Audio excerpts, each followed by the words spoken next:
Bismillahirrahmanirrahim. Assalamualaikum warahmatullahi wabarakatuh.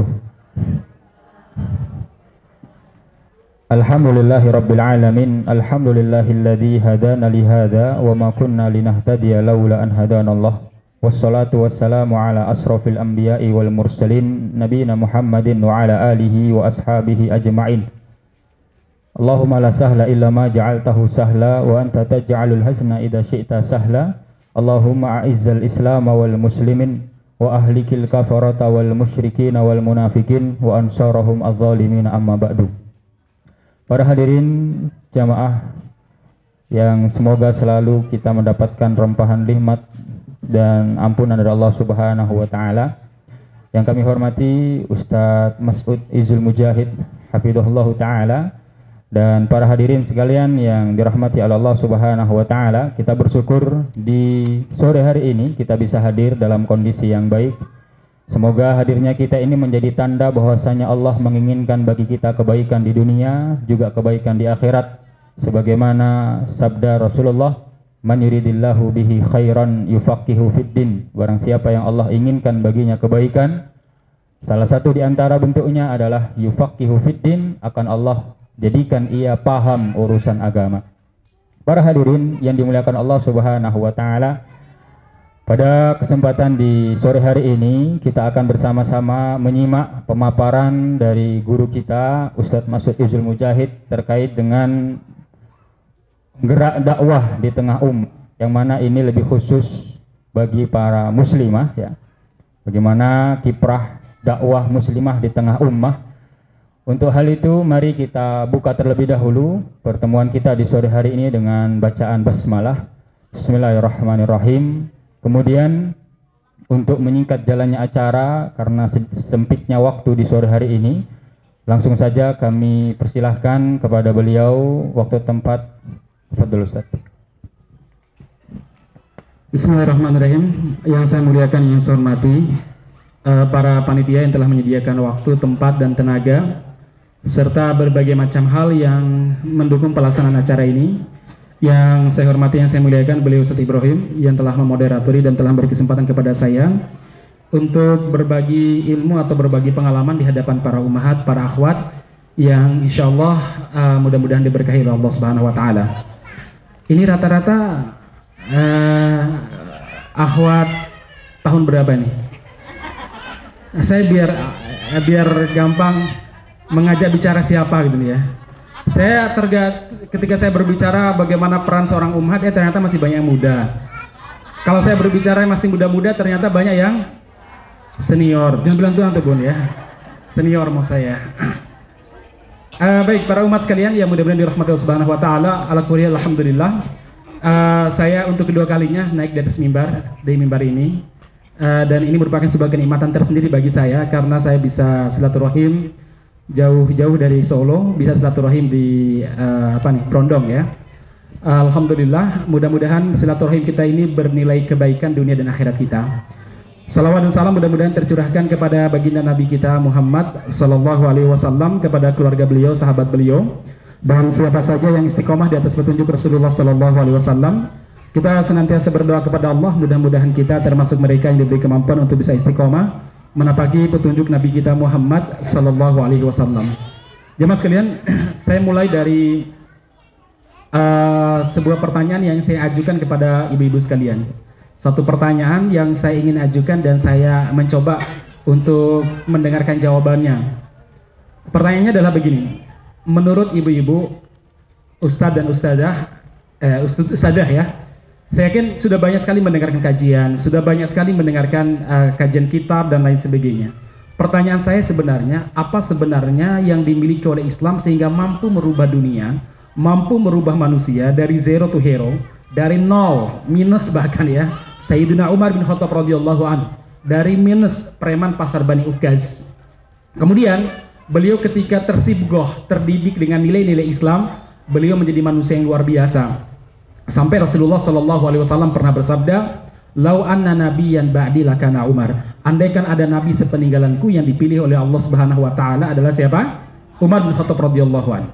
Dari seorang pemuda parlente yang suka mejeng dan goda perempuan di kota Makkah, yang bernama Mus'ab bin Umair. Kemudian dididik oleh Nabi Muhammad SAW di kemudian hari menjadi manusia yang sangat dikagumi oleh Nabi Muhammad SAW, sampai Nabi Muhammad SAW menyebutnya dengan Mus'ab al-Khair, Mus'ab yang bersama kebaikan, artinya Mus'ab yang baik, karena selalu menginspirasi kebaikan bagi orang-orang di sekitarnya. Bahkan beliau akhirnya dipercaya menjadi duta besar, ya, dubes kalau bahasa sekarang, duta Nabi Muhammad SAW untuk mempersiapkan kota Madinah agar menjadi mahjar, tempat hijrah Nabi Muhammad SAW, dan beliau bekerja nggak lama-lama, cukup setahun. Akhirnya Madinah menjadi kota yang siap digunakan untuk hijrah bagi para sahabat dari kota Madinah. Pertanyaan saya, apa sebenarnya yang membuat itu? Apa yang membuat umat Islam bisa seperti itu?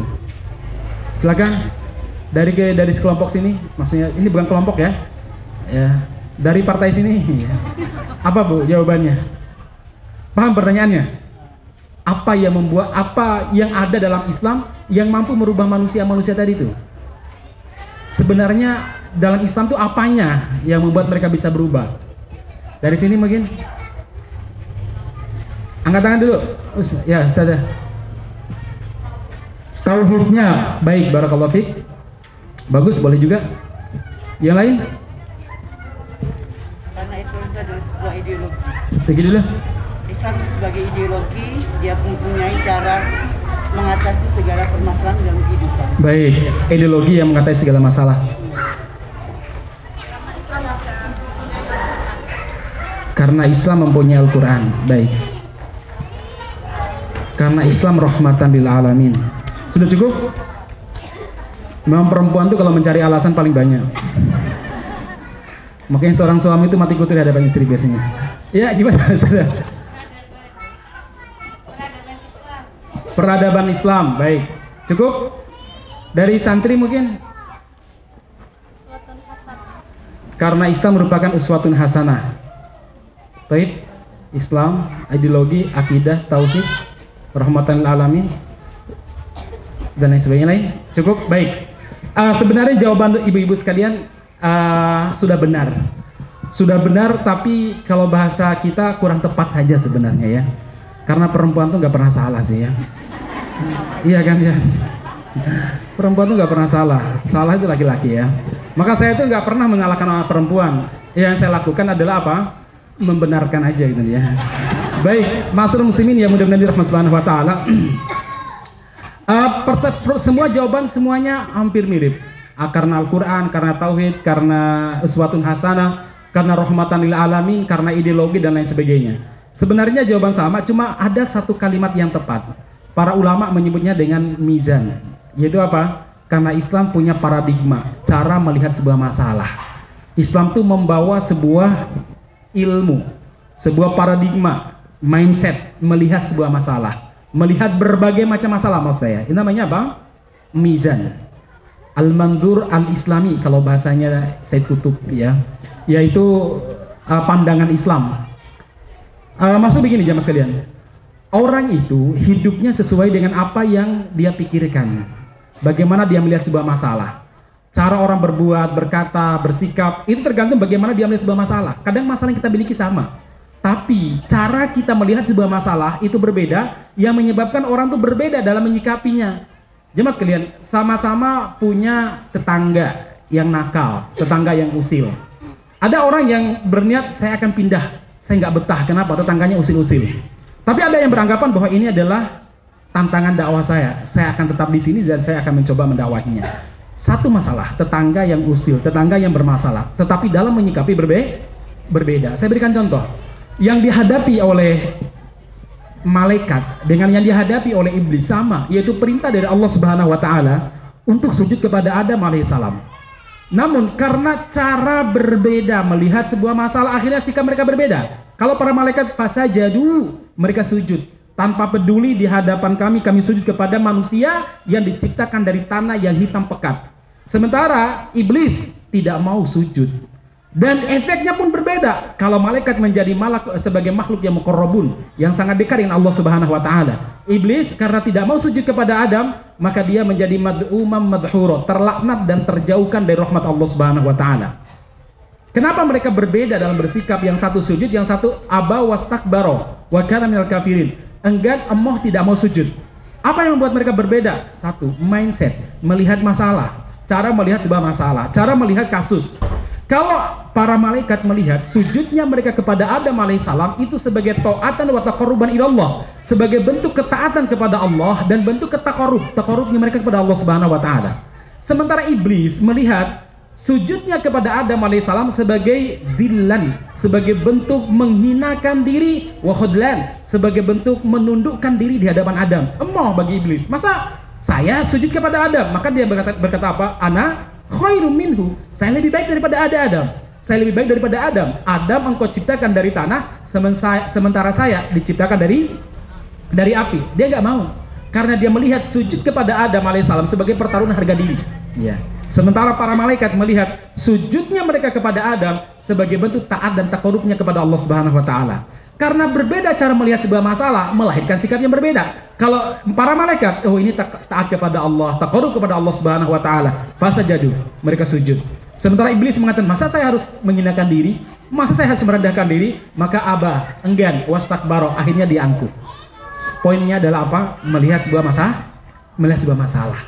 Dan jemaah sekalian, sebenarnya hari ini kita hidup dengan cara kita melihat sebuah masalah. Sama-sama memiliki suami. Suaminya sama, ya laki-laki, nggak mungkin yang lain kan? Ya, sama-sama. Tapi kemudian ada yang melihat bahwa suami sebagai sebuah anugerah dan anak juga sebagai sebuah anugerah, dan ini merupakan tantangan dia untuk bisa melaju dalam berdakwah. Dia bisa terlibat. Tapi ada yang melihat bahwa dia sudah berkeluarga dan dia sudah punya anak sebagai halangan untuk berdakwah. Wah, aku cukupkan diri dengan seperti ini. Aku cukupkan diri dengan mengurus suami dan mengurus anak-anak. Kemudian apa yang terjadi di sekitar saya itu masa bodoh. Saya tidak ingin terlibat. Ya, cara melihat sebuah masalah. Semua masalah yang sama. Semua orang memiliki masalah yang sama kok dengan kita. Dia punya suami, dia punya anak. Yang lain juga demikian. Tapi apa yang membedakan? Yang satu bisa beraktivitas, dia bisa menghasilkan karya-karya yang luar biasa. Yang satu tidak bisa menghasilkan karya kecuali urusan rumah tangga saja sebenarnya, walaupun tanpa mengurangi kemuliaan urusan rumah tangga. Apa sebenarnya yang membuat mereka berbeda? Yang membuat mereka berbeda adalah cara melihat sebuah masalah. Jemaah sekalian, inilah yang mahal dari Islam. Itu apa? Mengajarkan manusia untuk melihat masalah dengan cara yang benar, dengan sudut pandang yang benar. Itu yang paling mahal dalam Islam. Saya berikan contoh. Jemaah sekalian, bagi orang-orang Arab musyrik, yang namanya kematian ya namanya kehidupan ya hidup di dunia ini saja. Kalau sudah mati, nggak ada lagi namanya kehidupan di alam barzah, nggak ada kebangkitan, tidak ada surga, tidak ada neraka. Maka ketika mereka ditinggal wafat oleh keluarganya, sedihnya luar biasa. Ketika mereka di dunia, mereka berbuat kejahatan yang sangat mengerikan. Kenapa? Karena bagi mereka mati ya serampung, kan begitu. Makanya Allah Subhanahu wa taala mengabadikan pandangan mereka tentang kematian dalam Al-Qur'an.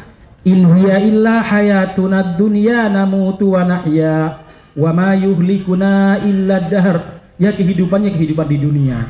Kalau udah mati ya wes toh, nggak ada alam barzah. Makanya ada sebuah kisah aja mas kalian. Dulu ada salah seorang sahabiah, sahabat perempuan namanya Khonsha. Mungkin Anda pernah mendengar ya. Ibunda siapa? Ibunda Khonsha. Di sini kayaknya ada yang namanya Khonsha. Ummu Khonsha adanya ya. Ya. Baik, ada seorang sahabat namanya Khonsha. Sebelum beliau masuk Islam, beliau dikenal sebagai sastrawati ulum, pintar dalam bersastra. Dia spesialis syair ratapan. Jadi kalau dia udah meratap, semua orang bisa sedih, menangis, memukul-mukul pipinya, merobek-robek bajunya. Kenapa? Karena terbawa emosi ketika Ibunda Khonsha itu membuat syair-syair sedih. Singkat kata jamaah sekalian, suatu waktu kabilah dia berperang dengan kabilah lain. Kemudian kabilah dia kalah, bukan sekedar kalah, abang dia meninggal dalam peperangan tersebut. Begitu dia tahu kabilahnya kalah dan abangnya meninggal, dia menangis histeris. Kemudian dia mulailah merangkai beberapa syair. Biasa orang itu kalau lagi sedihnya luar biasa, itu menjadi puitis biasanya. Ya kan? Kalau Anda bagaimana supaya jadi puitis? Sering-sering sedih aja lah ya. Kalau enggak biasanya lagi kasmaran, lagi senang-senangnya. Makanya ibu-ibu kalau lihat status teman di WA mengatakan, kalaupun daku tidak bisa membalas, tapi Allah selalu adil. Itu biasanya lagi sedih itu ya. Atau mungkin lagi apalah, bahasa-bahasanya kok puitis. Itu biasanya lagi apa? Nah, lagi sedih atau mungkin dia lagi jatuh cinta ya. Baik, jemaah sekalian yang mudah-mudahan dirahmati Subhanahu wa taala. Singkat cerita begini. Dia membuat syair dan syair itu dibacakan di tempat-tempat keramaian. Ya, di tempat kumpulan ibu-ibu, emak-emak, di tempat pasar, dibacakan di tempat-tempat air, mata air tempat orang biasanya berkumpul. Dan apa akibatnya? Akhirnya perempuan pada menangis sedih. Mereka meminta kepada suaminya membalas dendam. Demikian juga laki-laki juga semangat. Akhirnya mereka yang baru pulang kembali mempersiapkan pedang mereka, senjata mereka, dan berperang melawan musuh yang baru saja mengalahkan mereka. Hasil akhirnya apa? Mereka menang, jamaah sekalian. Ini Khonsya ketika beliau masih jahiliyah. Dan ketika beliau masuk Islam, jamaah sekalian, pada singkat kata, pada zamannya Khalifah Umar bin Khattab radhiyallahu anhu, sahabat yang bernama Khonsya ini kemudian apa? Mengirim para putranya dan suaminya dikirim di medan jihad. Saat itu yang memimpin jihad adalah Panglima Sa'ad bin Abi Waqqas radhiyallahu anhu, seorang sahabat yang dikenal dengan doa-doanya mustajab. Masya Allah, saat itu doanya sangat mustajab. Ada cerita kenapa beliau itu mustajab doanya. Suatu waktu Nabi bersama beberapa sahabat termasuk Sa'ad duduk yang ngobrol-ngobrol lah. Tiba-tiba Rasulullah Shallallahu Alaihi Wasallam bersabda begini, "Saluni, mintalah kepada saya untuk mendoakan apa yang kalian butuhkan. Saya akan doakan. Siapa tahu di antara kalian punya kebutuhan." Oh, senang para sahabat, didoakan sama Nabi, mustajab pasti. Ya Rasulullah, doakan orang tua saya dapat hidayah, didoakan oleh Nabi. Ya Rasulullah, doakan mudah-mudahan anak saya juga soleh, didoakan. Ya Rasulullah, doakan agar agar harta saya tidak berkurang misalkan atau bertambah, didoakan. Ya Rasulullah, doakan. Semua sudah meminta didoakan oleh Nabi Muhammad SAW. Tinggal Sa'ad boleh duduk diam saja. Nabi bersabda, "Sa'ad, kamu nggak minta?" "Ya Rasulullah, minta ya Rasul. Cuma malu saya minta." "Mintalah satu saja ya Rasulullah." "Apa itu?" "Ud'ullah an akuna mustajabad dakwah." "Ya Rasulullah, berdoalah kepada Allah agar saya menjadi orang yang paling mustajab doanya. Setiap kali saya minta dikasih gitu. Yang lain minta bla bla bla, saat cuma minta satu. Berdoalah kepada Allah agar saya menjadi orang yang paling mustajab doanya." Pinter nggak, Bu? Pinter banget. Ya. Jadi kalau dia bilang minta A, minta B, nanti gitu ya. Ya, minta cuma satu saja. "Ya Allah, ya Rasulullah, minta kepada Allah agar saya menjadi orang yang paling mustajab doanya." Nabi Muhammad tersenyum, ini orang pintar banget permintaannya ya. Yang lain minta supaya anaknya, istrinya, adiknya, orang tuanya, hartanya, kesehatannya, bla bla bla. Dia cuma minta satu saja, agar doanya diijabahi oleh Allah Subhanahu wa taala, selalu diijabahi oleh Allah Subhanahu wa taala. Jadi kalau dia nanti minta kesehatan dikasih, minta orang tuanya dapat hidayah dikasih, minta supaya dia itu apa lagi? Kalau zaman sekarang laki-laki mintanya apa sih? Hah? Oh, banyak ya, banyak Ustaz ya. Baik, dikasih jamaah sekalian. Akhirnya Rasul mengatakan, "Sa'ad, ya Sa'ad, Sa'id nih, Sa'ad bantu saya." "Bima ya Rasulullah?" "At'imat amakatukan mustajaban." Jaga makanan yang masuk ke dalam perutmu, maka kamu akan menjadi orang yang paling mustajab doanya. Masya Allah. Singkat kata, dalam peperangan ini suaminya Khonsya dan 4 putranya gugur sebagai syuhada. Luar biasa. 5 langsung ya mas kalian, dan itu orang yang paling dekat dengan beliau. Berbeda dengan tadi sebelum masuk Islam yang meninggal kakak, ini suaminya dan 4 putranya gugur sebagai syuhada. Maka saat itu Panglima Sa'ad bin Abi Waqqas radhiyallahu anhu mencari prajurit yang bisa memberikan kabar kepada Ibunda Khonsya, yang membuat Ibunda Khonsya tidak lagi meratap. Dicari prajurit yang paling pintar ngomong. Ketemulah, "Mas, kamu berangkat toh," kalau bahasa sekarang, beritahu Ibunda Khonsya atas gugurnya dan syahidnya suaminya dan ke-4 putranya. Kamu harus hati-hati menyampaikannya, jangan sampai dia meratap sebagaimana zaman jahiliyah. "Siap, ayyuhal qaid." "Siap, wahai panglima." Berangkatlah beliau ke rumahnya Ibunda Khonsya. Diketuk pintunya. "Assalamualaikum." "Waalaikumsalam, men." Siapa di luar? Ana fulan bin fulan, jundun min junudi Al-Qaid Sa'ad bin Abi Waqqas. Saya fulan bin fulan, salah satu prajuritnya Panglima Sa'ad bin Abi Waqqas. Oh ya, marhaban marhaban. Dibuka pintunya, bertanya, ada apa nak? Saya dapat perintah dari ibunda, dari Panglima Sa'ad. Yang pertama menyampaikan salam kepada ibu, ya. Wa alaika wa alaihi salam. Gimana Panglima Sa'ad? Sehat. Gimana peperangannya? Nah, ya perangnya luar biasa, Bu. Dia cerita hal yang heroik. Wah, kami begini. Akhirnya Allah memberikan kemenangan. Jadi Ibunda Khonsah terbawa dengan suasana perang yang diceritakan oleh sahabat ini. Dan alhamdulillah Bunda, peperangan dimenangkan oleh pasukan Islam. Alhamdulillah, Allahu Akbar. Satu Bunda, apa itu? Yang namanya peperangan pasti ada yang terbunuh, ada yang membunuh, ada yang terluka. Iya nak, yang namanya perjuangan ya kadang ada yang meninggal, ada yang gugur. Dan Bu, innalillahi wa inna ilaihi rajiun. Ada apa? Sungai panjenengan wafat, gugur sebagai syuhada. Innalillahi wa inna ilaihi rajiun. Diam. Satu lagi Bu, apa? Putra pertama juga gugur sebagai syuhada. Innalillahi wa inna ilaihi rajiun. Satu lagi, ada lagi apa? Sebutkan semuanya. 2, 3, dan 4 juga gugur sebagai syuhada. Dia meneteskan air matanya. Kemudian beliau bilang, terima kasih kabarnya anakku. Pulanglah, sampaikan salamku kepada Panglima Sa'ad.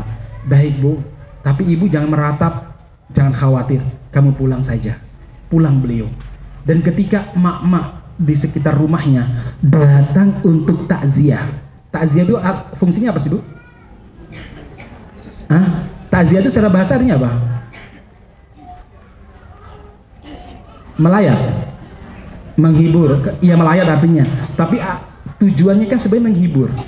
Datang supaya keluarga mayit itu tidak sedih. Makanya ibu-ibu kalau pergi takziah, jangan membuat keluarga mayit kemudian tambah sedih. Iya ya Bu, kasihan bapak baru bangun rumah malah meninggal ya. Oh, itu bukan takziah namanya. Ya, itu bikin sedih nih Bu ya. Ya Allah Bu, putra semata wayang baru selesai kuliahnya mahal lagi ya, di ITS Surabaya misalkan ya. Nah meninggal Rek. Ya, oh iya Bu, tambah sedih misalnya. Gak. Takziah itu bikin dia terhibur. Akhirnya ibu-ibu datang. Apa kata Ibunda Khonsah? Mak, mau apa kalian? Takziatan am tahniatan? Kalian datang takziah menghibur atau datang mengucapkan selamat? Karena keluarga saya dipilih oleh Allah Subhanahu wa taala sebagai syuhada. Kalau Anda datang untuk takziah, pangapunten kalau bahasa sekarang, saya tutup pintu saya rapat-rapat. Saya tidak lagi sedang berduka. Akhirnya ibu-ibu mengatakan, bal tahniatan. Kami datang untuk mengucapkan apa? Tahniah, ucapan selamat. Welcome. Monggo pinara. Masyarakat muslimin, sekarang pertanyaannya, apa yang membuat Ibunda Khonsah pada zaman jahiliyah meratapnya luar biasa, sedihnya luar biasa, sementara ketika beliau masuk Islam yang meninggal lebih banyak, keluarganya lebih banyak daripada masa jahiliyah, dan lebih dekat hubungannya daripada zaman jahiliyah. Zaman jahiliyah abangnya doang, ketika masuk Islam siapa? Suaminya, belahan jiwanya.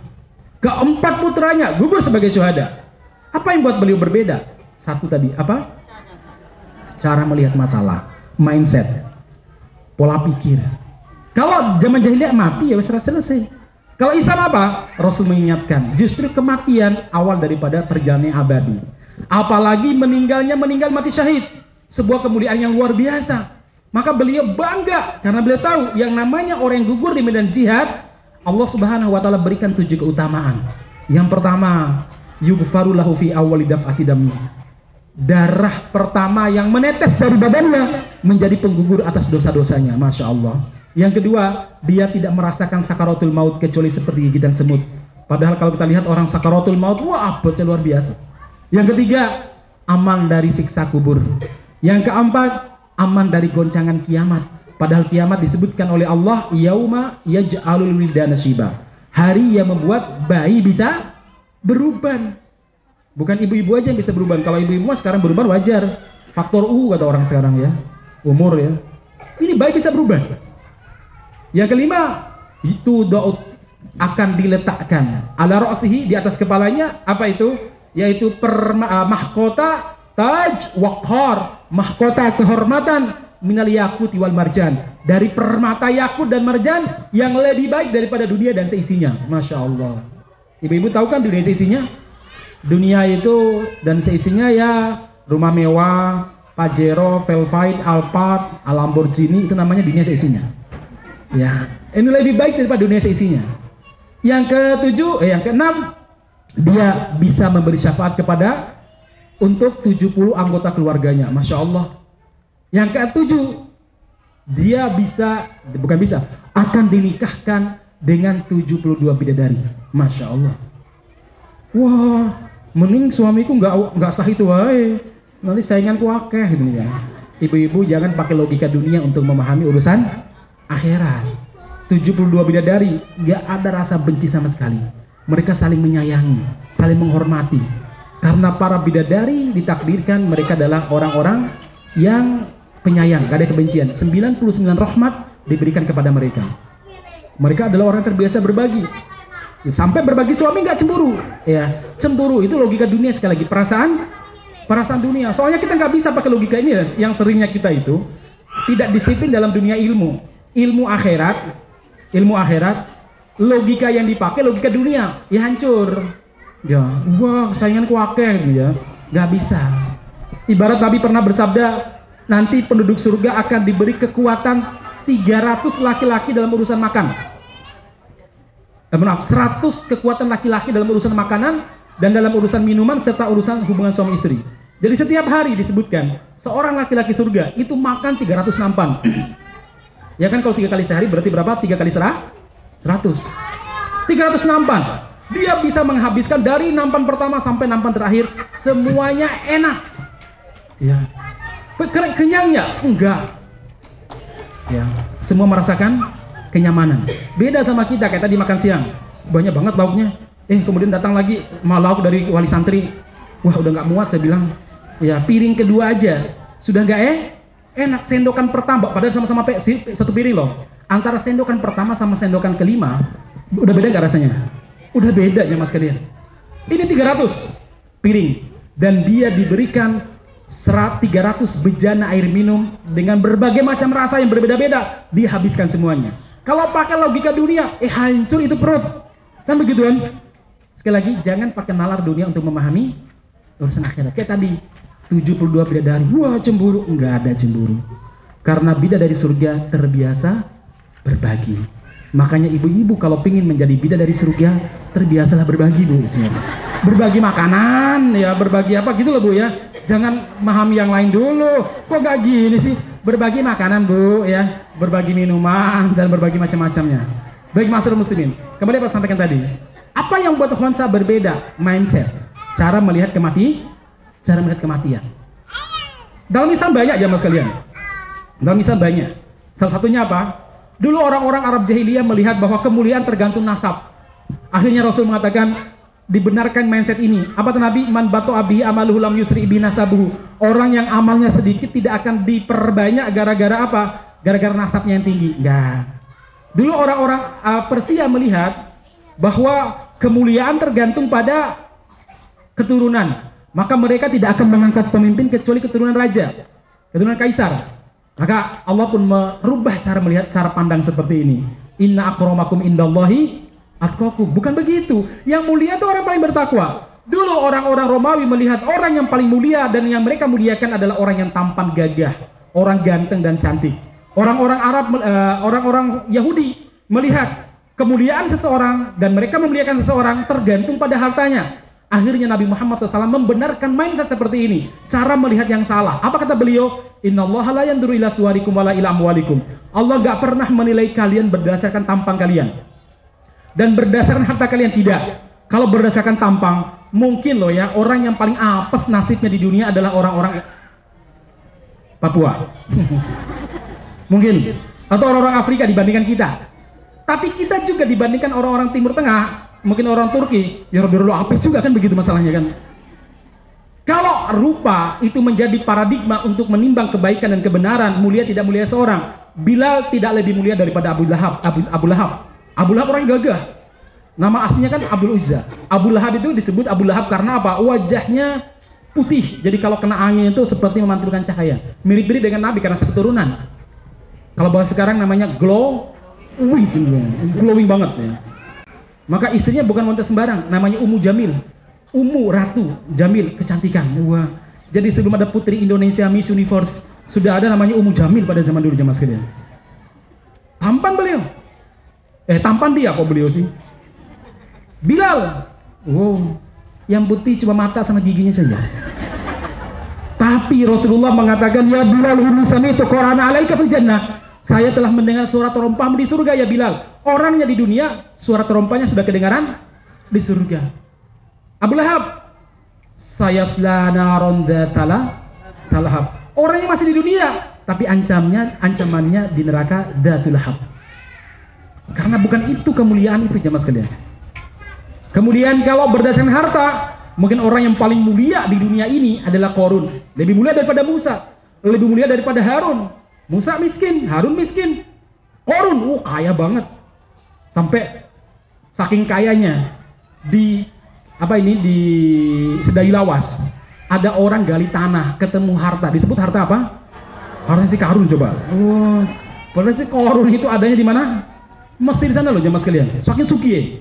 Tapi sekali lagi, innallaha la yanduru ila suwarikum wala ila amwalikum.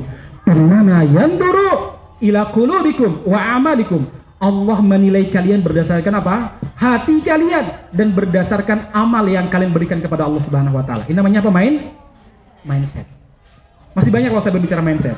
Nah, termasuk jamaah sekalian yang perlu kita install ulang, yang perlu kita ubah. Apa itu?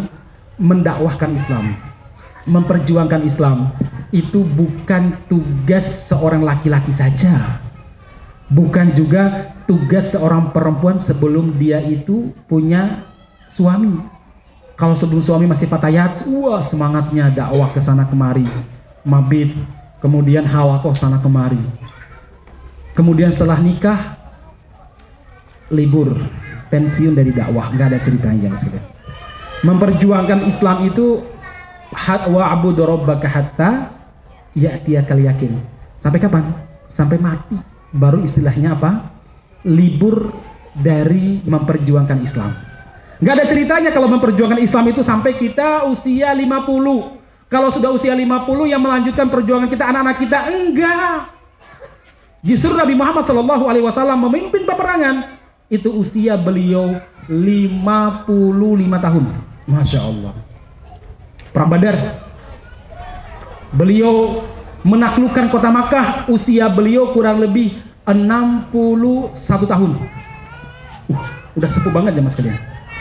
Kalau sekarang mungkin orang berpikir umur 60 niku pensiun, saatnya di rumah dolanan manuk sama ngomong cucu. Oh enggak. Sampai kapan? Sampai raga berpisah dengan nyawa kita dan nyawa berpisah dengan raga kita. Dulu ada salah seorang sahabat laki-laki, namanya Abu Ayyub Al-Ansori. Abu siapa? Ayyub Al-Ansori. Satu-satunya kuburan sahabat Nabi yang ada di Turki, Abu Ayyub Al-Ansori. Anda bayangkan, pada saat itu Turki ketika Abu Ayyub masih hidup dikuasai oleh Bizantium Raya, Imperium Kristen Romawi Raya. Bagaimana ceritanya beliau sampai dikuburkan di sana? Begini jamaah sekalian. Muawiyah bin Abi Sufyan, sahabat Nabi Muhammad SAW, sekaligus adik ipar Nabi Muhammad SAW, memerintahkan pasukan untuk berangkat menaklukkan Konstantinopel, atau bahasa sekarang Istanbul. Dulu namanya Islam-Bul. Islam artinya Islam, Bul artinya kota. Oleh Mustafa Kemal diganti dengan apa? Istanbul, menghilangkan nilai-nilai Islamnya. Nah jemaah sekalian, akhirnya ketika itu Abu Ayyub Al-Ansori usia udah sepuh. Ibu-ibu kalau masih ingat, rumah yang ditempati pertama Nabi ketika sampai di Madinah itu rumah beliau, Abu Ayyub. Akhirnya mas kalian, beliau naik kudanya, persiapkan baju perang. Anak-anak muda yang usia 30, 35, 40 mengatakan, Mbah, kalau bahasa sekarang ya, arep nyanti, ya. Mau kemana? Ini perang jauh. Ini melewati samudera. Ini bukan perjalanan sehari dua hari, berpekan-pekan. Fisik dibutuhkan. Wes jenengan istirahat di rumah mawon jik, biar kita yang berangkat. Apa jawaban beliau? La, tidak. Telinga ini yang mendengar firman Allah, infiru khifafan wa thiqala wajahidu bi amwalikum wa anfusikum. Berangkatlah dalam keadaan tua maupun muda. Berjihadlah dengan harta dan jiwa kalian. Saya berangkat.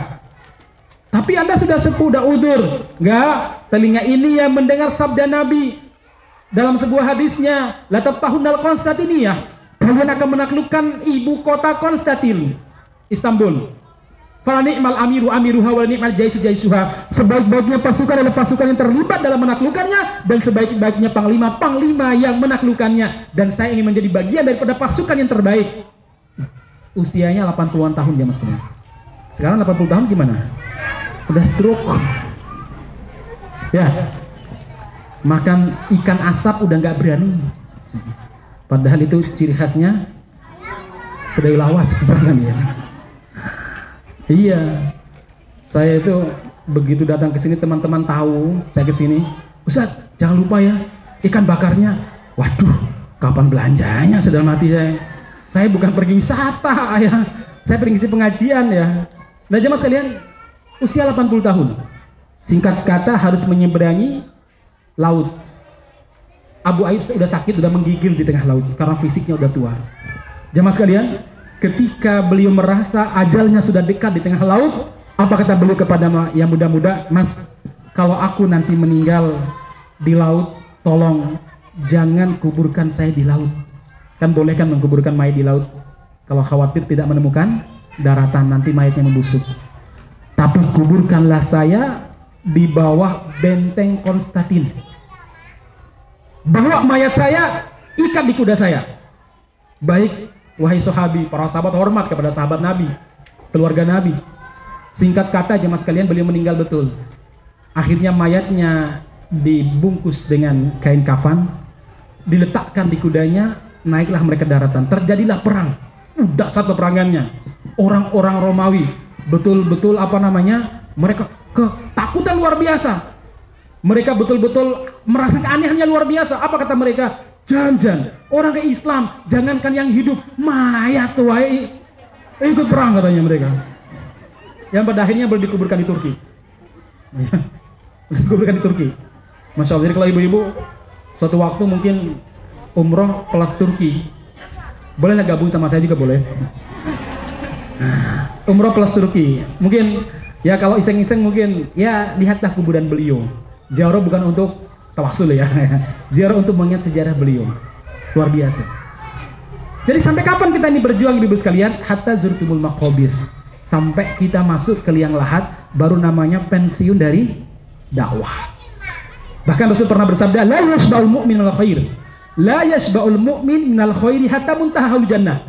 Seorang mukmin tidak boleh kenyang, berhenti dari kebaikan sampai kakinya itu nginjak surga, baru pensiun dari kebaikan kata Rasulullah. Hatta muntahal jannah, sampai kakinya nginjak surga, baru lereng dari berbuat kebaikan, baru istirahat dari dakwah jamaah sekalian. Nah, inilah yang membuat para sahabat jamaah sekalian merasa semangat dalam berdakwah, merasa semangat dalam berjuang. Mereka selalu mencari alasan di balik kelemahan yang mereka miliki untuk bisa memperjuangkan Islam. Selalu berpikir apa yang bisa mereka berikan kepada Islam. Selalu ingin memberikan yang terbaik untuk Islam. Jadi orang kalau sudah masuk dalam dirinya Islam sebagai sebagai Rasul Amri, sebagaimana sabda Nabi, Islam sebagai segala-galanya dalam kehidupan mereka, Islam sebagai pokok dan kepala bagi semua permasalahan mereka, maka orang tersebut pasti mencari alasan untuk bisa terlibat dalam memperjuangkan Islam. Kalau Islam sudah menjadi jiwa raganya, orang tersebut pasti mencari 1001 alasan untuk memberikan yang terbaik kepada Islam. Kalau Islam telah menjadi apa? Jiwa raganya. Dan kita harus menjadikan Islam jiwa raga kita. Jadi kalau dulu kita punya nyanyi, padamu negeri aku berjanji, terus padamu negeri kami berbakti, terus padamu negeri jiwa raga kami. Kalau kita bukan, untukmu Islam kami berbakti, untukmu Islam jiwa raga kami. Ini harus diubah nyanyiannya, bukan negeri. Soal negeri ini yang memimpin ya kadang kayak si Joe itu, ya. Udah 2 periode masih pingin lagi 1 periode. Kalau enggak kayak si L, the Lord of L ya, yang menjual pasir ke Singapura, akhirnya mendapatkan lencana kehormatan dari Singapura. LLL, ini live streaming soalnya saya nggak boleh nyebut ya. Nanti saya kena undang-undang. Ya. Baik, inisial aja sih ya. Enggak. Bagi kita adalah apa? Bagimu Islam jiwa raga kami. Coba lihat bagaimana para sahabat kalau telah menjadikan Islam jiwa raga, jemaah sekalian. Apa itu? Mencari 1001 alasan untuk bisa terlibat dalam memperjuangkan Islam. 1001 alasan. Jemaah sekalian yang mudah-mudahan dirahmati Allah Subhanahu wa taala, tadi kisah Abu Ayyub sudah kita dengarkan. Kemudian ada lagi kisah adiknya Sa'ad. Saya lupa namanya, Abu Amru bin Waqqas ingat saya. Ketika berangkat perang Badar, dia bersembunyi menjauh dari Nabi. Akhirnya abangnya bilang, Sa'ad bin Abi Waqqas tadi, Mas Ede, kamu kenapa sembunyi-sembunyi? Wahai abang, saya takut ketahuan Rasul. Loh maksudmu? Kalau ketahuan Rasul, umur saya kan masih muda, nanti Rasul suruh pulang saya, padahal saya udah bisa mana. Rasul mendengarkan itu dan Rasul mengatakan, baik, ikutlah kamu ya sahabatku. Anda bayangkan sejak kecil mencari alasan untuk terlibat dalam memperjuangkan Islam. Ada kejadian menarik jemaah sekalian, saya agak lupa siapa nama sahabatnya. Sebelum berangkat jihad Badar, ada seorang bapak dan anak. Mereka ini debat. Sang bapak mengatakan, nak, kamu tinggal di rumah, ngurus adik-adikmu yang perempuan dan ibumu yang sudah sepuh. Aku yang berangkat. Boten pak, kula mawon saya berangkat. Bapak saja yang ngurus, saya masih muda pak. Enggak, kamu. Enggak pak, saya yang berangkat, saya ingin menemani Nabi. Enggak, nah aku yang akan menemani Nabi. Anda bayangkan, debat siapa yang berangkat coba. Berangkatnya kemungkinan besar gugur sebagai syuhada. Mati, meninggalkan dunia, meninggalkan properti, meninggalkan istri, meninggalkan anak. Enggak, aku pak. Ya udah kalau begitu kita unding. Diundilah mereka jemaah sekalian. Yang keluar nama anaknya. Apa kata bapaknya? Nak, mbok undi ulang. Ya. Apa kata anaknya? Wallahi ya abatah, demi Allah ya bapakku, kalau tidak terkait surga, saya mau mengalah dengan bapak. Tapi ini urusan surga ya bapak. Saya akan meraih syahadah di jalan ini. Subhanallah, gugur sebagai syahadah, mati syahid. Setahun kemudian terjadi perang Uhud. Bapaknya gugur juga sebagai syahadah. Selalu mencari 1001 alasan untuk bisa terlibat dalam memperjuangkan Islam. Saya cerita medan jihad, tentu medan lain selain jihad, medan dakwah, pendidikan, lebih banyak alasan untuk bisa terlibat dalam memperjuangkan Islam. Nah, ini medan jihad jemaah sekalian. Bahkan ada salah seorang sahabat udah lumpuh kedua kakinya, namanya Amru bin Jamuh. Siapa namanya ibu-ibu? Amru bin Jamuh. Dia kemana-mana pakai tongkat jemaah sekalian. Ketika perang Badar beliau tidak terlibat karena pada saat itu kalau kita belajar sejarah, Rasulullah sebenarnya tidak bertujuan perang, tapi mengambil alih harta yang dimiliki oleh orang-orang Quraisy yang merupakan harta mereka sebenarnya. Karena harta kaum muslimin yang ditinggal di kota Makkah, telah diambil alih secara paksa oleh orang-orang Quraisy. Makanya mereka ingin mengambil alih dari perdagangan yang dibawa oleh Abu Sufyan yang pulang dari mana? Dari Syam. Makanya Amr tidak ikut, itu kan urusan orang-orang muhajirin. Akhirnya ketika perang Badar, Nabi mengajak para sahabat untuk keluar berperang, mempertahankan kota Madinah dari 3.000 pasukan yang dikirim oleh orang-orang musyrik Makkah yang saat itu dipimpin oleh Abu Sufyan bin Harb yang masih kafir, yang saat itu adalah mertua Nabi Muhammad SAW. Masya Allah. Jadi menantu sama mertua berhadapan-hadapan. Ya. Nabi sebagai menantu berhadapan dengan mertuanya Abu Sufyan. Amr bin Jamuh pulang ke rumah, dia asah pedangnya, dia perbaiki baju perangnya, dia bersihkan lagi helm perangnya. Anak-anaknya yang masih muda 25, 30, 40 nanya, Mbah, harap nyambi ini bahasanya. Loh, kamu nggak dengar? Nabi Muhammad SAW memerintahkan kita untuk berangkat berjihad. Mbah, sampean niku pun udur nang omah mawon, jaga simbok. Betul sekarang. La, tidak. Mbah, jenengan niku udur, kaki jenengan itu apa? Lumpuh, sudah tidak ada kewajiban. La, udah bapak di rumah saja. Enggak, saya berangkat. Amr bin Jamu nangis, dia segera naik ke kudanya, menemui Nabi dalam keadaan menangis. Rasul nanya, Amr, kamu kenapa nangis? Apa jawaban Nabi? Apa jawaban Amr bin Jamu? Ya Rasulullah, Badar saya ketinggalan. Kali ini ya Rasulullah, maksudnya pada perang Uhud, saya tidak ingin ketinggalan menemani Anda ya Rasulullah. Saya mengharap an adkhulal jannah, untuk masuk surga dengan kedua kaki saya yang pincang ini ya Rasulullah. Apa jawaban Nabi? Ya udah ikut toh, gak usah nangis. Manauni abnai, anak-anakku melarangku ya Rasulullah. Apa jawaban Nabi? Saya izinkan, mereka nggak berhak melarang. Senyum cerah beliau. Akhirnya beliau bersumpah, andaikan Allah mengizinkan nanti, Allah akan melihat apa yang aku lakukan di medan jihad. Beliau pulang sambil rodok ngenyek kepada anak-anaknya, weh, kalian udah nggak bisa lagi halangi saya. Rasul telah mengizinkan saya. Saya membayangkan orang pergi dakwah, orang pergi berjuang, senangnya luar biasa. Kalau sekarang mungkin ya, ada ustadz, ada ustadzah, ini ada seminar terkait tentang pendidikan anak, jaringan berangkat, jangan saya ustadzah iku mawon. Kalau niki anaknya masih kecil-kecil, wah gitu mungkin Bu ya. Ya, kalau kita merasa itu seperti kesambar petir ya. Ustadz juga demikian sih. Ini ada dakwah safari Ramadan, Ustadz di Papua. Waduh, iya. Papua tak istighfar dulu. Nah, itu kan bahasa aja sebenarnya, nggak mau tuh ya. Ya, tak istighfar dulu. Beda kalau seandainya Ustadz ini dakwahnya di Riau atau di Balikpapan, siap-siap. Kenapa? Lahan basah kata orang ya. Tapi sekali lagi ya mas kalian, para sahabat tidak senyum menghadapi perjuangan. Dan subhanallah, beliau buktikan apa yang beliau sampaikan. Beliau tidak pernah turun dari kudanya di medan jihad sampai gugur. Puluhan luka di dada beliau, di badan beliau, dan beliau gugur sebagai syuhada. Akhirnya Allah Subhanahu wa taala mengabadikan kisahnya dalam Al-Qur'an, minal mu'minina rijal. Ada di antara orang-orang beriman rijal, para kesatria. Sodaku ma'ahadallahu alaihim. Mereka membuktikan janji mereka kepada Allah Subhanahu wa taala. Minhum man qada nahbah. Ada di antara mereka yang gugur sebagai syuhada. Wa minhum may yantadir wa ma baddalu tabdila. Ada juga di antara mereka yang menunggu-nunggu giliran dipanggil sama Allah, dan mereka tidak pernah mau merubah janjinya. Ini jemaah sekalian, orang yang telah menjadikan Islam jiwa raga mencari 1001 alasan untuk bisa terlibat dalam perjuangan.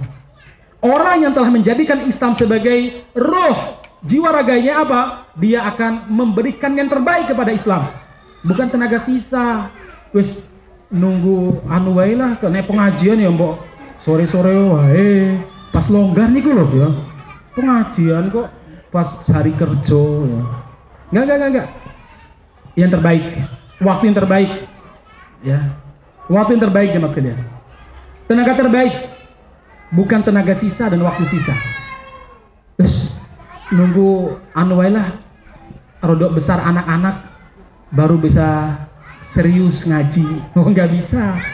Siapa yang menjamin anda nikah semua anda masih hidup? Nggak ada. Maka jemaah sekalian lihat, ada salah seorang, ini saya cerita tentang, kalau tadi pagi saya cerita seorang jamu ya, janda muda ya. Sekarang ini saya cerita tentang seorang janda tua ya. Saya berbicara begini kenapa? Kalau saya berbicara Abu Bakar, Umar, Utsman, kita akan beralasan, ya itu Abu Bakar ya wong suki, Umar ya wong suki. Oke, saya cerita bagaimana sahabat-sahabat yang secara ekonomi sama dengan kita, pas-pasan lah. Tahu nggak ibu pas-pasan? Pas butuh, pas nggak ada itu namanya pas-pasan ya. Kalau pas butuh uang, pas butuh mobil punya uang, pas butuh vario ya punya, itu namanya serba ada, bukan pas-pasan ya. Ini pas-pasan, wis mirip-mirip kita lah jemaah sekalian ya. Jadi pingin, ya nggak usah mahal-mahal lah, apa itu, ya expander cross lah misalnya ya. Biar kalau mudik itu ya aman, nyaman. Tapi pas nggak punya duit, masjid, SPP anak masih nunggak misalkan. Itu namanya pas-pasan jamaah sekalian ya. Baik, namanya Ummu Mahjan. Siapa namanya? Ummu Mahjan Al-Ansoriyah. Beliau seorang janda, sudah tua, kulitnya udah keriput, jadi sudah tidak kencang lagi, sudah tidak sweet 17 lagi misalnya. Kemudian ya tenaga juga sudah mulai berkurang, tapi dia ingin memberikan terbaik kepada Islam. Dia bilang sama Rasulullah, ya Rasulullah, saya kan janda, udah tua, tapi saya ingin memberikan terbaik kepada Islam. Ya kalau jihad saya mana mampu ya Rasul, untuk mengobati orang-orang terluka di medan jihad, naik kuda saja udah boyoan gitu. Kalau bahasa kita sekarang loh, saya cuma membahasakan di bahasa kita ya. Kayak mbah-mbah lah, ya naik motor 1 jam aja udah boyoan, aduh boyoan, tambu boyonya. Kemudian kalau infak mampu, tapi seberapalah kemampuan saya Rasulullah. Kalau sedekah sama ya Rasulullah. Nah terus gimana ibu? Ya Rasul, saya izinkan untuk mengurus masjid. Saya bersihkan masjid, saya rapikan masjid, saya tata masjid. Kalau bahasa kerennya sekarang jadi desainer interior. Marbot ya. Baik jemaah sekalian, akhirnya oke lah, beliau diizinkan. Akhirnya masjid ada pasir gunduan-gunduan beliau ratakan, ada kotoran beliau ambil, ada sehingga orang-orang tuh kalau ke masjid nyaman, walaupun pasir mereka bisa tidur kelakaran gitu. Kenapa? Bersih oleh Ummu Mahjan. Nabi senangnya luar biasa. Begitu tiap hari jamaah sekalian, digaji enggak, ya dikasih santunan enggak, karena memang ini bagian daripada perjuangan beliau. Singkat cerita, setelah beberapa hari, maksudnya setelah sekian bulan ya, sekian tahun mungkin, ada kejadian masjidnya mulai kotor. Ummu Mahjan mulai nggak kelihatan. Nabi bersabda, bertanya kepada para sahabat, Aina Ummu Mahjan? Aina Ummu Mahjan? Mana Ummu Mahjan? Mali la arah. Kok saya nggak pernah melihat lagi Ummu Mahjan? Masjid sudah mulai nggak karuan. Apa jawab para sahabat? Tufiat ya Rasulullah, telah wafat beberapa hari yang lalu. Kaget Nabi. Ala akhbartumuni, kenapa kalian tidak beritahu saya? Ya Rasul, kami pikir beliau orang biasa, Anda punya kesibukan yang luar biasa, biar kami saja yang mengurusnya. Sudah kami mandikan, kami kafanin, kami sholatkan, dan kami kuburkan. Tidak, dullani ala qabriha, tunjukkan kuburannya mana, kata Rasul.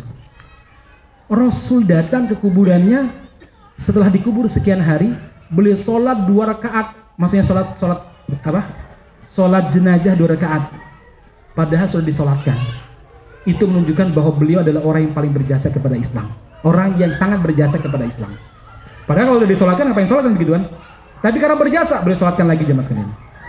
Coba Anda lihat, orang biasa selalu berpikir memberikan terbaik kepada Islam.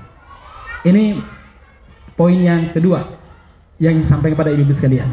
Nah sekarang selanjutnya,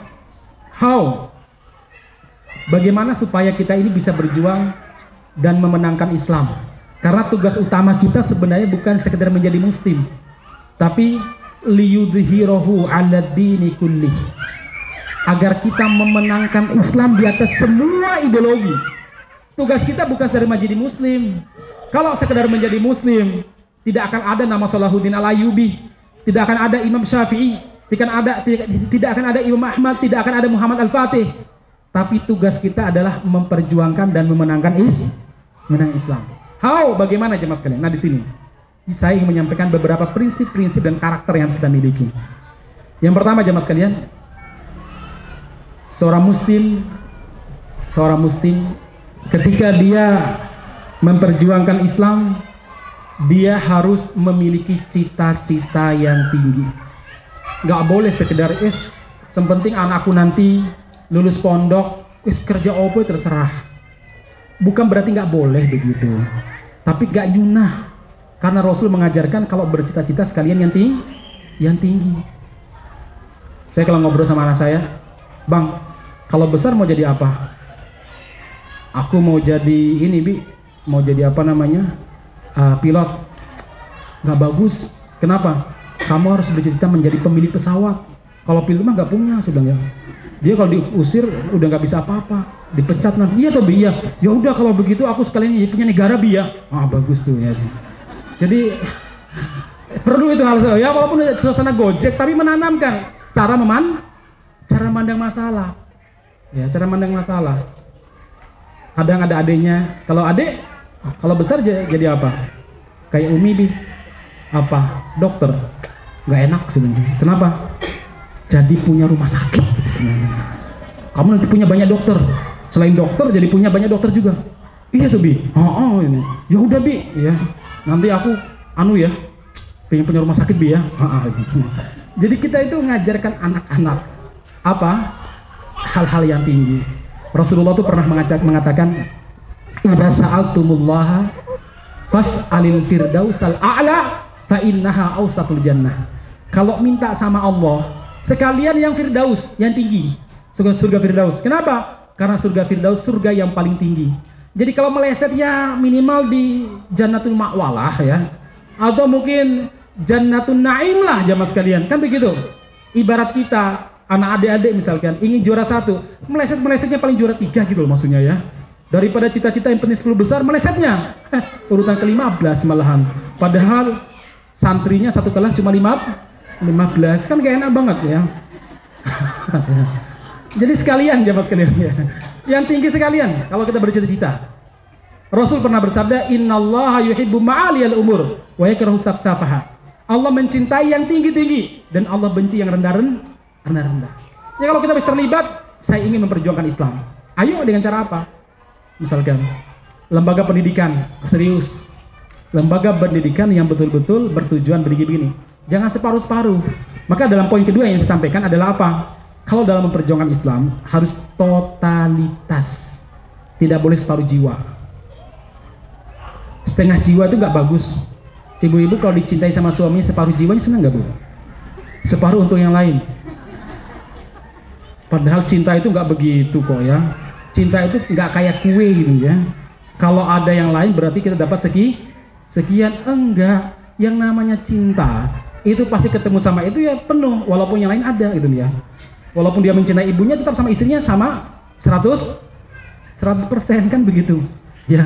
Walaupun taruhlah misalkan punya istri lain ya sama Aisyah ya Rasul tetap 100% nggak ada namanya Aisyah untuk kamu 40% ya, nanti 10% untuk Hafsah, 10% untuk Ummu Salamah, 10% nanti untuk siapa?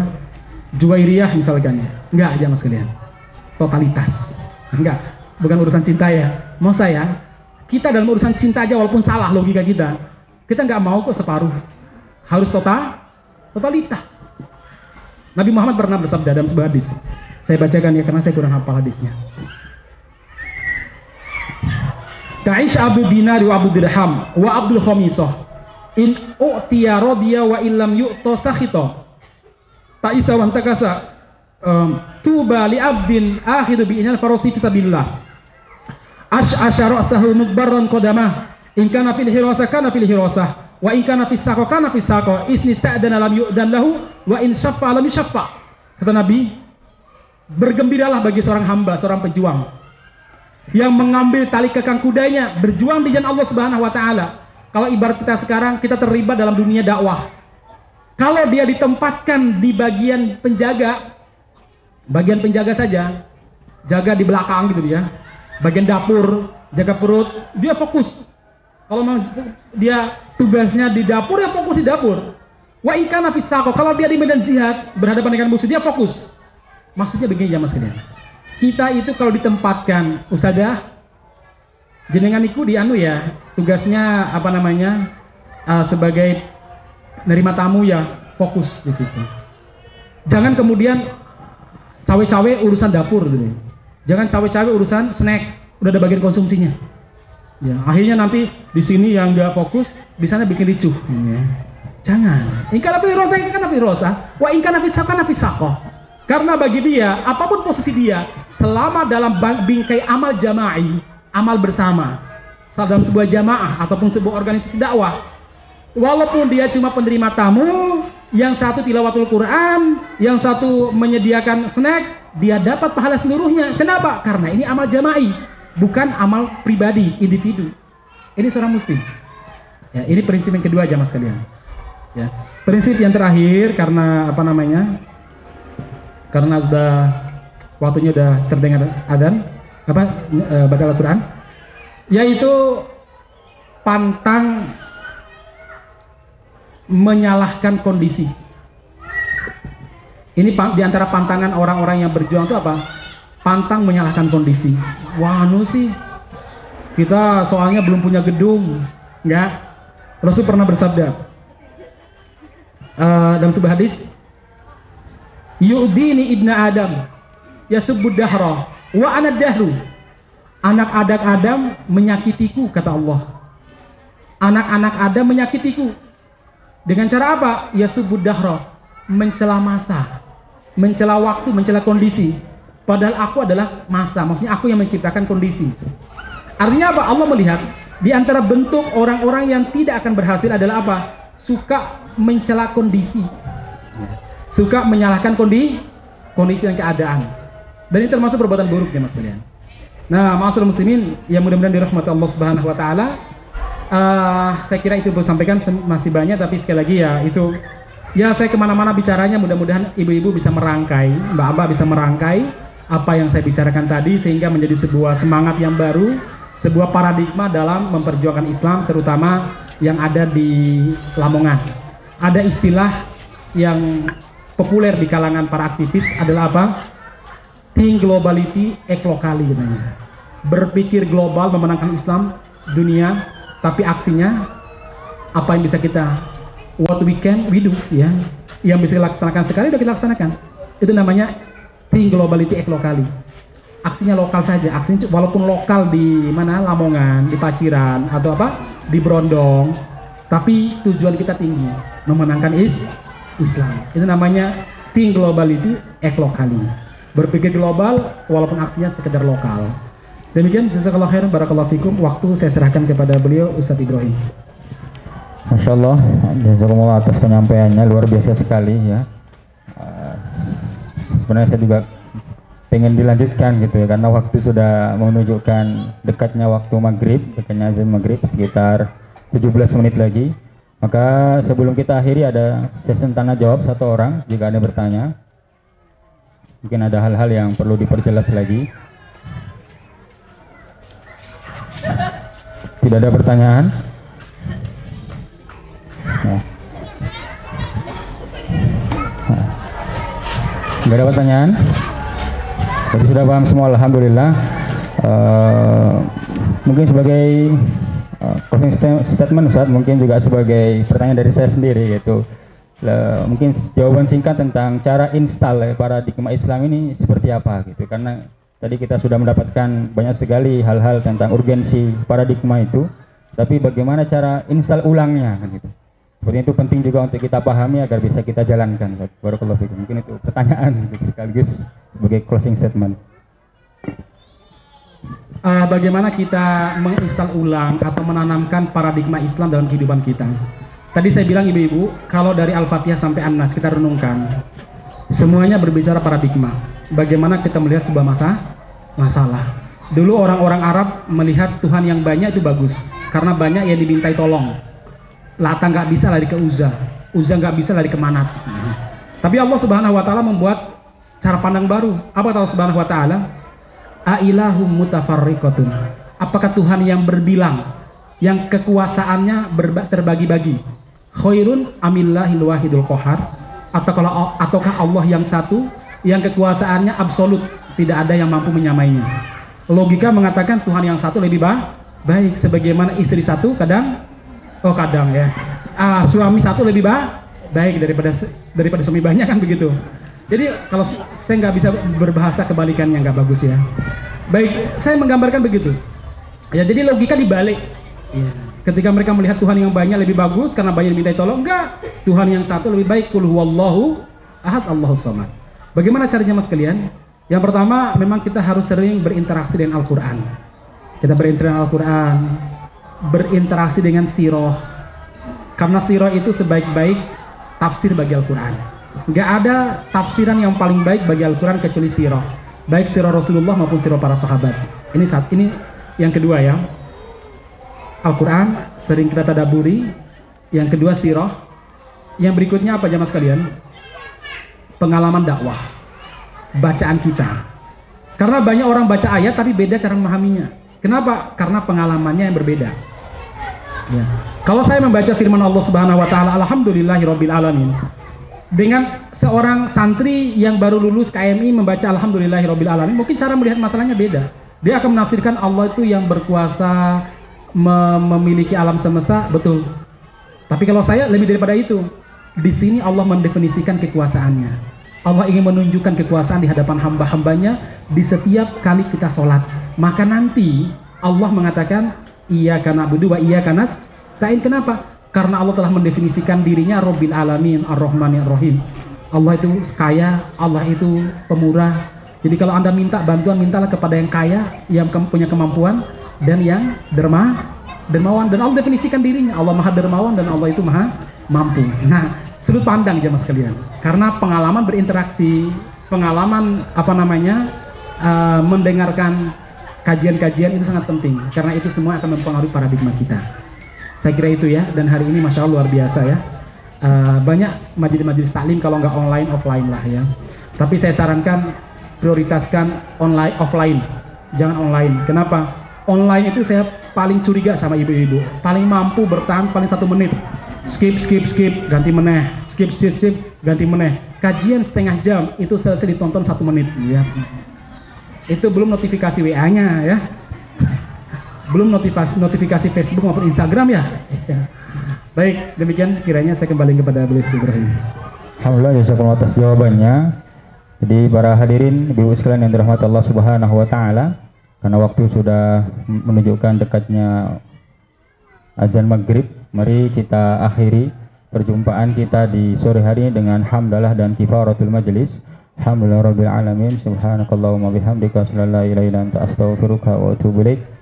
Alakul hal, dari pertemuan kita di sore hari ini yang saya pribadi seringkali merinding dengan penyampaian beliau ya, tentang perjuangan, tentang dakwah, bagaimana kita harus totalitas dalam berdakwah, tidak bisa memberikan sisa waktu dan hal-hal penting lainnya. Saya rasa sudah bisa kita dapatkan dan tinggal bagaimana kita eksekusi di lapangan. Sekian dari kami, mohon maaf ketika ada kekurangan. Semoga apa yang kita dapatkan menjadi sebuah ilmu yang bermanfaat dan menjadi sebuah panduan amal bagi kita dalam berjuang dan berdakwah di lokal dengan orientasi global. Akhir da'wati alhamdulillahirabbil alamin. Assalamualaikum warahmatullahi wabarakatuh.